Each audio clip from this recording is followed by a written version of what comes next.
શ્રીજી મહારાજના નંદ સંતોમાં એક હિન્દુસ્તાની સંત વિશ્વ સ્વરૂપાનંદ સ્વામી હતા. સ્વભાવે તેઓ પ્રકૃતિગત થોડાક આકરા હતા, તેથી તેમની પાસે કોઈ ટકતું નહીં. એક સમયે તેઓ માંદા પડ્યા, પરંતુ તેમના આકરા સ્વભાવને લીધે એમની સેવામાં કોઈ ટકી શક્યા નહીં. વિશ્વ સ્વરૂપાનંદ સ્વામીને શરીરે સારું નહીં ને કોઈ સેવા કરનાર નહીં, તે મનમાં મૂંઝાયા. એક દિવસે મહારાજના દર્શને આવ્યા ને દર્શન કરતા કરતા રડી પડ્યા. મહારાજે પૂછ્યું, કેમ સ્વામી, દિલગીર થાવ છો? ત્યારે સ્વામીએ કહ્યું, મહારાજ, મારે શરીરે સારું નથી ને વળી મારી સેવા કરનાર કોઈ નથી. માંદા સાધુની વાત સાંભળી મહારાજને હૃદયમાં ભારે દયા આવી. વિશ્વ સ્વરૂપાનંદ સ્વામીનો સ્વભાવ આકરો છે તે મહારાજ જાણતા હતા. મહારાજને થયું, આની સેવામાં કોને જોડવા? મહારાજને ગુણાતીતાનંદ સ્વામી યાદ આવ્યા. મહારાજે કોઈને મોકલીને સ્વામીને તેડાવ્યા. મહારાજનો સંદેશો સાંભળી સ્વામી તો તરત જ આવ્યા. મહારાજના દર્શન કરી બે હાથ જોડી બોલ્યા, હે મહારાજ, શી આજ્ઞા છે? મહારાજે કહ્યું, નિર્ગુણાનંદ, આ વિશ્વ સ્વરૂપાનંદ સ્વામી માંદા છે. તેમની સેવા કરનાર કોઈ નથી, તમે એમની સેવા કરો. ગુણાતીતાનંદ સ્વામીએ કહ્યું, ભલે મહારાજ. સ્વામી ઉપર મહારાજ ખૂબ રાજી થયા. શ્રી હરિની આજ્ઞાએ સ્વામી સ્વરૂપાનંદ સ્વામીની સેવામાં જોડાયા અને ભારે ભાવથી સેવા કરી. સેવા કરતા કરતા જ્યારે અવસર મળે ત્યારે પ્રસંગોપાત મહારાજના મહિમાની વાતો પણ કરતા. ગુણાતીતાનંદ સ્વામીના મુખેથી મહારાજ અને સંતોનો મહિમા સાંભળી વિશ્વ સ્વરૂપાનંદ સ્વામીને ખૂબ શાંતિ થતી. એમનો આકરો સ્વભાવ પણ ધીમે ધીમે શાંત થતો ગયો. એમના અંતરમાં મહારાજ અને સંતોનો મહિમા ખૂબ વધવા લાગ્યો.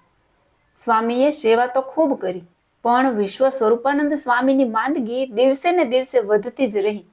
શ્રીહરિ પણ ખુદ અવારનવાર સ્વામીની ખબર કઢાવતા ને દર્શન દેવા પધારતા.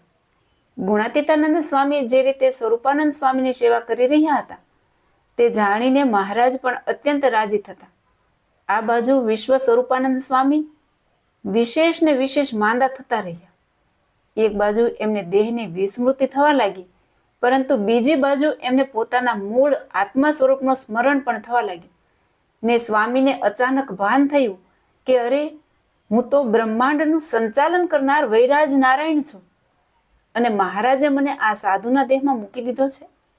આમ પૂર્વની સ્મૃતિ થતા સ્વામીના અંતરમાં આનંદ થવા લાગ્યો ને તેઓ પથારીમાં બેઠા થયા અને હિન્દુસ્તાની લહેકામાં બોલવા લાગ્યા, अरे गुरु महाराज, तुमने तो कमाल किया. ब्रह्मांड के ईश्वर को छोटे से देह में डाल दिया.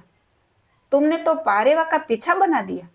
विश्व स्वरूपानंद स्वामी ની વાત સાંભળી ગુણાતીતાનંદ સ્વામી હસવા લાગ્યા ને બોલ્યા, સ્વામી, આ સત્સંગમાં તમારાથી પણ મોટા મોટા એ દેહ ધર્યા છે અને સાધુ રૂપે કે હરિભક્ત રૂપે થયા છે.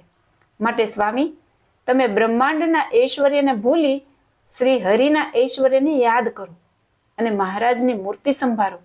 વિશ્વ સ્વરૂપાનંદ સ્વામી બોલ્યા, અરે નિર્ગુણાનંદ, ક્યાં બાત કરતે હો? સ્વામી બોલ્યા, સ્વામી, મહારાજ તો અનંત ઈશ્વરોનો પણ ઈશ્વર છે, સર્વ અવતારોના અવતારી છે. એમની આગળ તો અક્ષર બ્રહ્મની પણ કાંઈ ગણતી નથી.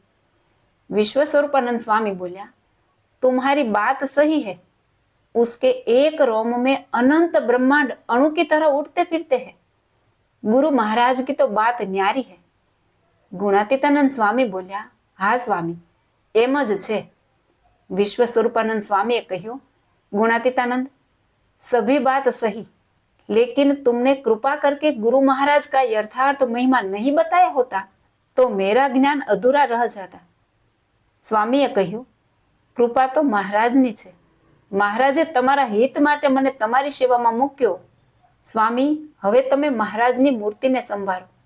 તમારા શરીરનો સમય પૂરો થવા આવ્યો છે. ગુણાતીતાનંદ સ્વામીના વચન સાંભળીને વિશ્વ સ્વરૂપાનંદ સ્વામી સાવધાન થઈ ગયા અને અંતર્વૃત્તિ કરી મહારાજને સંભાળવા લાગ્યા ને હૃદયમાં મહારાજના દિવ્ય સ્વરૂપના દર્શન થયા અને દર્શન કરતા કરતા વિશ્વ સ્વરૂપાનંદ સ્વામીનો દેહ છૂટી ગયો. ગુણાતીતાનંદ સ્વામીએ વિશ્વ સ્વરૂપાનંદ સ્વામીના દેહની સેવા તો કરી, પણ સાથોસાથ એમના ચૈતન્યની બધી કસર ટાળી નાખી એમના અંતરમાંથી ઈશ્વરપણાનું અભિમાન છોડાવી એમના ચિત્તને શ્રી હરિના સ્વરૂપમાં જોડી દીધું. જય શ્રી સ્વામિનારાયણ.